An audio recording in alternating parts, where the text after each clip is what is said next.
चाणक्य નું सूत्र હતું, शिक्षक कभी साधारण नहीं होता, प्रलय और सर्जन उसकी गोद में खिलते हैं। આ વાતને આજના સમયમાં હવે શિક્ષકો તો નહીં પણ તેમના સંતાનો જરૂર સાચી પાડી રહ્યા છે, પણ તે બીજા અલગ જ સંદર્ભમાં સાચી પાડી રહ્યા છે।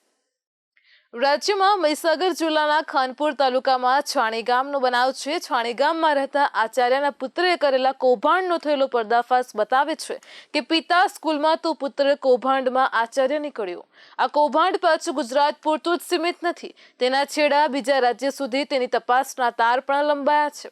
છાણી ગામના આ અનોખા કૌભાંડી જીગરકુમારના પિતા ચુનીભાઈ જિલ્લાની એક સ્કૂલમાં આચાર્ય તરીકે ફરજ બજાવે છે। હવે જીગર સ્કૂલમાં તો આચાર્ય ન બની શક્યો, પરંતુ તેણે કૌભાંડમાં આચાર્ય બનવાની નિપુણતા મેળવી લીધી છે। તેણે ભણવામાં નબળા હોય, માંડ પાસ થતા હોય કે ફેલ થવાની સંભાવના પૂરેપૂરી હોય તેવા વિદ્યાર્થીઓનો સંપર્ક કર્યો। ત્યાં વિદ્યાર્થીઓનો સંપર્ક કરીને કહેતો કે મારા પિતા સ્કૂલમાં આચાર્ય છે, હું તમને બોર્ડની પરીક્ષામાં બેસ્યા વગર જ પાસ કરાવી દઈશ। આવું સાંભળીને નબળા તો ઠીક, પણ ભલભલા સબળા વિદ્યાર્થી કે મોઢામાં પણ લાળ ટપક્યા વગર ન રહે, પાસ થવાની મહેનત કોણ કરે? નબળા વિદ્યાર્થીઓની સંખ્યા સ્વાભાવિક રીતે વધારે હોવાથી જીગરને ત્યાં તો લાઈન લાગી ગઈ। પરીક્ષા આપ્યા વગર પાસ થવું કોને ન ગમે? દરેક જણ તેની ગરજ મુજબ રૂપિયા આપતા હતા। 15-20 હજારથી શરૂ થતો આંકડો લાખ રૂપિયા સુધી પહોંચતો હતો। નબળા વિદ્યાર્થીઓમાં જેવી જેની ગરજ તે મુજબ તે રૂપિયા ચૂકવતા હતા। હું ધોરણ 10માં અભ્યાસ કરતો, મારો મિત્ર જીગરવાદી, હું 10મામાં ફેલ થયેલો, તો મારા મિત્ર જીગરવાદીએ મને કીધું કે હું તને 10મામાં પાસ કરાવી દઉં, તો મેં એને 75,000 રૂપિયા આપ્યા। પછી એને મને રિઝલ્ટ આપ્યું। અમે નવાગામ સ્કૂલમાં ગયા, પણ એ રિઝલ્ટ બોગસ હતું। અમે બાકોર પોલીસ સ્ટેશનમાં ફરિયાદ કરી છે। જીગરના કૌભાંડની મોડસ ઓપરેન્ડી એ હતી કે તેના શિકાર કે બકરા જૂનાગઢમાં કેશોદ ખાતે લાઈફ એજ્યુકેશન એકેડમી ખાતે ચાલતા પરીક્ષા સેન્ટરમાં પરીક્ષા અપાવીને ફર્સ્ટ ડિવિઝનમાં પાસ કરાવી દેતા હતા। તેના પછી તેઓ સારા માર્કે 10મું અને 12મું પાસ થયા હોય તેવી તમિલનાડુ રાજ્ય પરીક્ષા બોર્ડની માર્કશીટ આપી દેવામાં આવતી હતી। આમ અહીં ક્યાંય ગુજરાત સ્ટેટ એજ્યુકેશન બોર્ડની માર્કશીટ અપાતી ન હતી, તેથી કૌભાંડીઓ તે વાત પર મુસ્તાક હતા કે ગુજરાતના કોઈ બોર્ડની માર્કશીટ જ નથી તો પછી તેમની સામે ફરિયાદ કે તપાસ ક્યાંથી થવાની? પણ કહેવાય છે ને કે વ્યક્તિનું પાપ છાપરે ચડીને પોકારે। આ રીતે રૂપિયા લેનારામાંથી કોકને અંધારામાં રાખ્યા હતા અને તેને તમિલનાડુના બોર્ડની માર્કશીટથી સંતોષ ન થતા વાત આખી બહાર આવી। તેના પછી હવે જીગરે આ રીતે ઘણા લોકો પાસેથી રૂપિયા પડાવ્યા હોવાનું માનવામાં આવે છે। હવે બધા લોકો પણ બહાર આવે તેમ માનવામાં આવે છે। હવે આવા તો તેણે કેટલાય લોકો પાસેથી રૂપિયા સેરવ્યા હતા।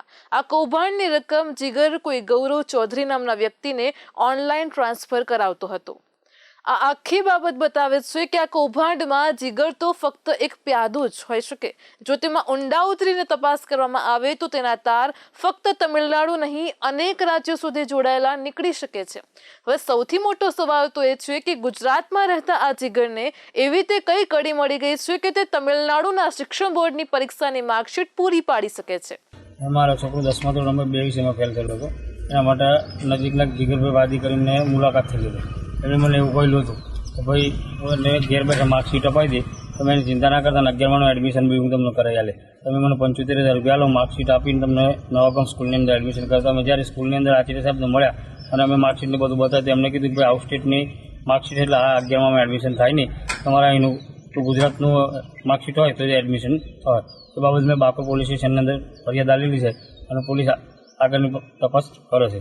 આ સવાલનો જવાબ ગુજરાતમાંથી તો શોધવાનો છે, પરંતુ તમિલનાડુમાં પણ આ કૌભાંડની તપાસ તેટલી જ જરૂરી છે જેટલી ગુજરાતમાં છે। તમિલનાડુના શિક્ષણ બોર્ડમાં કોણ એવી વ્યક્તિ છે જે જીગરને ત્યાંના 10મા અને 12મા ધોરણની સારા માર્ક્સવાળી માર્કશીટ પૂરી પાડી રહી છે?